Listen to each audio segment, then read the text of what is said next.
Hi, this is Sherry Veronica. David Willoughby walked out of the Supreme Court number 4A, a free man, not guilty. Now, is he really not guilty, or is it that the bank did not pursue the case? They say that his attorney, Andrew Pilgrim, successfully submitted a no case submission in the absence of the 9 jurors. No case submission. That means that CIBC, First Caribbean International Bank, Barbados Limited, did not pursue the case. Now, were they repaid the $18,988 that they accused David Willoughby of uttering a note pretended to be someone that he was not or whatever, and walked off with that money? Did he repay it?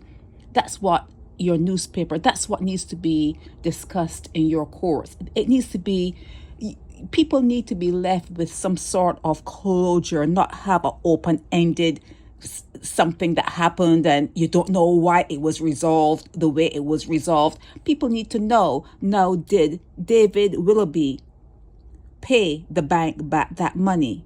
And that's why the bank did not pursue a case against him, because I cannot imagine him going off with almost $20,000 and no one is saying anything. And he has to pay his attorney. You know, it's time at the court. How was this really resolved? When they say no case submission, it's like I said, it's obvious that the bank didn't pursue it. So why did the ball drop from their end?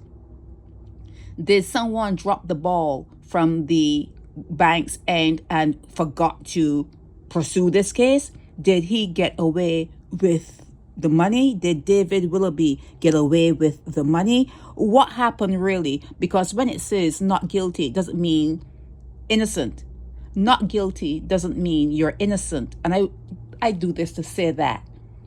It doesn't mean that he didn't do what he was accused of doing. It just means that maybe there could have been a settlement. It means that maybe someone dropped the ball.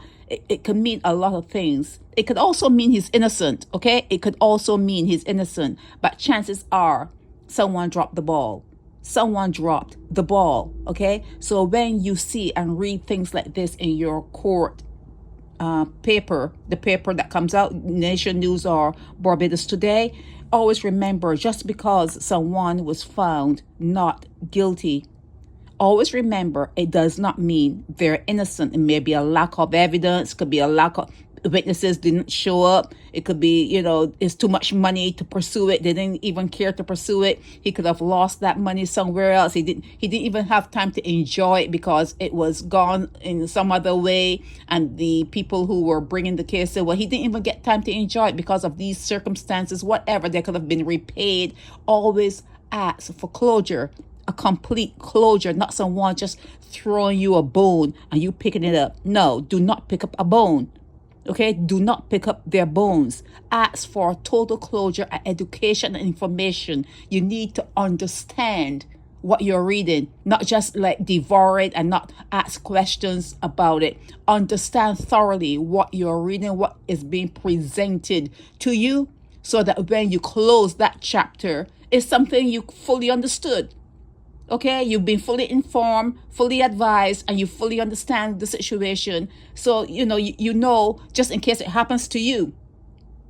Just in case it happens to you or someone that you care about, you will know, well, there was a case like this and this is what happened and blah, blah. You know how to proceed. You need to be fully educated. Okay, do not let them throw you bones. So David Oneal Willoughby, not guilty, but does it mean that he did not utter a fake banknote and walked away with money? Does it mean that? No, it does not mean that. This is Sherry Veronica.